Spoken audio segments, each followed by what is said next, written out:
Imagine a man so powerful that he used the police as his personal assistants. Imagine a man who made millions of dollars by robbing people who were already criminals. This man was Razak Alanshewu, but the streets of Lagos and Ogun states knew him as Alhaji. He was the Yahoo boy kryptonite. He wasn't a judge, but he decided who went to jail. He wasn't a king, but he took people's houses whenever he felt like it. On July 20, 2015, the world watched as this untouchable man was chased through the streets like a common thief, bleeding from his neck and crying for help that would never come.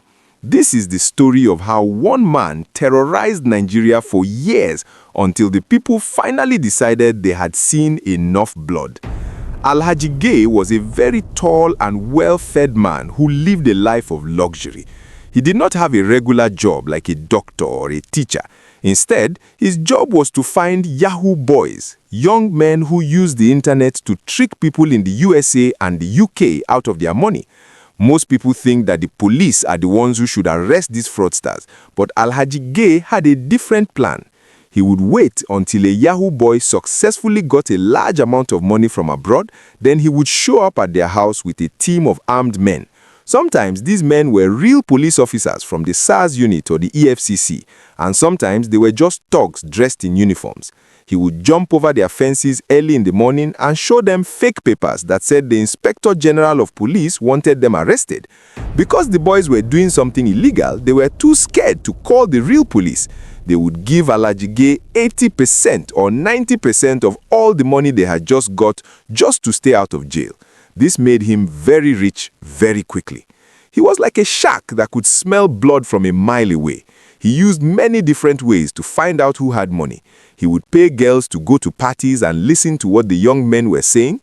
He would also kidnap one Yahoo boy and beat him until he gave up the names and addresses of 5 of his friends. He was so scary that many young men ran away from Nigeria to countries like Malaysia, South Africa, and Kenya just to get away from him. But even then, they were not safe. Alhaji had so much power and so many connections that he would sometimes fly to those countries, find them, and bring them back to Nigeria to extort more money from them. He didn't care about the law because he was using his stolen money to pay off top police officers. Whenever he got into trouble, he would just pay a bribe and be back on the street the next day to continue his business. He did not stop at just taking money from fraudsters. He eventually became a bully to everyone in his community in Alagbado. He started taking land from old men who had worked their whole lives to build a small house for their families. He would show up with his thugs and say that the land belonged to him, even if he had no papers to prove it. If the owners complained, he would beat them up or use his police friends to throw them in prison for crimes they did not commit. He even built a big hotel called Alash Hotel on land that he took by force. He acted like an unofficial tax collector, going to the local markets to force poor women selling pepper and onions to give him money every single day. If they didn't pay, he would destroy their stores. He believed that as long as he had the police in his pocket, nobody could ever stop him. He lived like a kingdom of fear, never knowing that the people he was stepping on were slowly getting tired of the pain. In the year 2012, a student named Ibrahim Dipo was attending Leeds City University. He was one of the many young men that Alhaji targeted. One morning, Alhaji and a group of men jumped into Ibrahim's compound and accused him of being a criminal. They took his expensive Range Rover car, his expensive jewelry worth thousands of dollars, and all the cash he had in his house. They didn't take him to a real police station. They took him to a hidden house in a place called Aja. There, Alhaji forced him to go to the bank and withdraw all his savings, leaving only 10,000 naira in his account. Ibrahim was so heartbroken that he wrote a long letter to a famous blog called Ulu Famous. This letter was the first time someone was brave enough to put a photo of Alhaji online for the whole world to see. It was a cry for help that revealed the deep pain Alhaji was causing. Before we read what was in that famous letter, please take a moment to subscribe to Trem Crime Zone.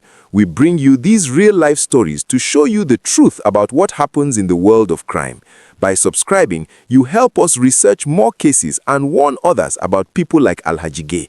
If you want to know the secrets behind the biggest crime stories in history, hit that subscribe button right now so you never miss an update. It is the best way to stay informed and stay safe. The letter from Ibrahim Dipo said, "My name is Ibrahim Dipo, a final year student. Although I admit what I was doing was wrong, I had no other way to survive. On December 15, 2012, some policemen and EFCC officials came to my house with a man called Alhaji Razak Alanshewo, also known as Alhaji Gay. He has been arrested many times but released because he pays the police. They jumped into my compound and showed me a fake paper with the signature of the Inspector General. They took my Range Rover, my jewelry worth $590,000 and $3,900 in cash. They took me to an empty house in Aja where other boys were held. Alhaji Gay ordered the fake officers around because he was in charge. He forced me to withdraw all my money from First Bank. Later, he told me my car was sold and if I tried to fight him, he would use the Inspector General to arrest me again. I lost my mother a month later and life has been very rough. Why are fake police extorting money? This frustration can lead someone to become an armed robber. Alhaji Gay was not happy that his face was now on the internet. He was a very proud man, so he actually wrote back to the blog to defend himself. His response was very bold. He wrote, "Dear Olu Famous, I have helped the Nigerian police and EFCC arrest over 500 Yahoo boys in Nigeria. They know I have done a good job. When the Inspector General confirmed I am doing a good job, he invited me to Abuja and assigned top officers to work with me. I have helped them recover many expensive cars and houses bought with stolen money. Nigerians should thank me for my hard work. The stories Ibrahim told are not true because we gave him his car back. The money in his account was not that much. It was less than 2 million naira. The Inspector General took the money because it was stolen money. Please publish this so people do not see me as a bad person." He really tried to act like a hero, but the people knew he was just a thief with a badge. I want you to write something in the comment section right now. Tell us, do you think someone who helps the police catch criminals should be allowed to keep the stolen money? Write stolen or justice and tell us why you feel that way. We want to read your opinions on this matter. Behind the scenes of his police work, Alhaji Gay was doing things that were even worse than stealing. There was a young boy named Kabiru Amusa who worked at a petrol station. Alhaji Gay promised to help the boy get a better job and invited him to his house on Barusam Street. When the boy arrived, Alhaji Gay gave him a drink called Don Simon that had drugs in it. After the boy fell asleep, Alhaji Gay and his friends did terrible things to him. The boy was so scared and ashamed that he didn't tell anyone for 4 days until he was in too much pain to hide it. His father was very brave and took him to the police. The officers were angry and went to Alhaji Gay's house, but he escaped through the roof. The police arrested his friends like Wahab, Adedusi, and Aziz Amusa and sent them to Kirikiri prison. Alhaji Gay went into hiding for a while, but his money soon bought him his freedom again. By July 2015, the people of Alagbado were living in a nightmare. The elders of the community, including the traditional ruler, Chief Nojim Abioye, decided to give the police one last chance. They wrote a long petition to the Commissioner of Police, Fatai Oseni. The petition said, quote, "The suspect, Alhaji Tunji, has harassed many young men and moves with thugs to collect money from traders and people building houses. He continues to buy his way out of trouble and takes possession of people's land, boasting that he is untouchable." Unquote. The police promised to investigate, but just 4 days later, Alhaji Gay proved he didn't care. He caught an elderly landlord and beat him so badly that the man was hospitalized. The community realized the police were not going to help. They decided to take their destiny into their own hands. Take a second to pause and write in the comments. Do you think the community was right to stop waiting for the police? Let us know in the comments. Your thoughts help us understand how justice works in different parts of the world. On Monday morning, July 20, 2015, the community started a massive protest. They carried signs and sang songs asking for peace. But Alhaji Gay was too proud. He heard about the protest and drove his expensive car to the middle of the crowd. He started taking pictures of the protesters and mocking them. This made the young men very angry. They surrounded his car and broke the windows. Alhaji was furious and drove to the police station to scream at the officers for betraying him. Then he did something very foolish. He went back to the protest ground with more thugs and started shooting. As people ran, a bullet hit Ganiu Adelo, a 48-year-old father of 5. When the people saw Ganiu fall and die, their fear turned to a hot fire of anger. They realized that if they didn't finish this today, Alhaji would continue to kill them. They stopped running and began to hunt the man who thought he was a god. The scene at Alagbado turned into a war zone. When Alhaji's thugs saw hundreds of angry youths charging toward them with stones and machetes, they did the most selfish thing possible. They dropped their guns and ran away, leaving their boss all by himself. For the first time in many years, Razak Alawanshewo was alone. He tried to run, but he was a heavy man and was not used to running for his life. The youths were shouting, "You cannot run today, and you will die today." They eventually caught up with him.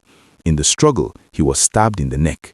The man who used to drive the most expensive cars was now lying in the dirt, bleeding and begging for mercy. The same mercy he never showed to Ibrahim Dipo or Kabiru Amusa.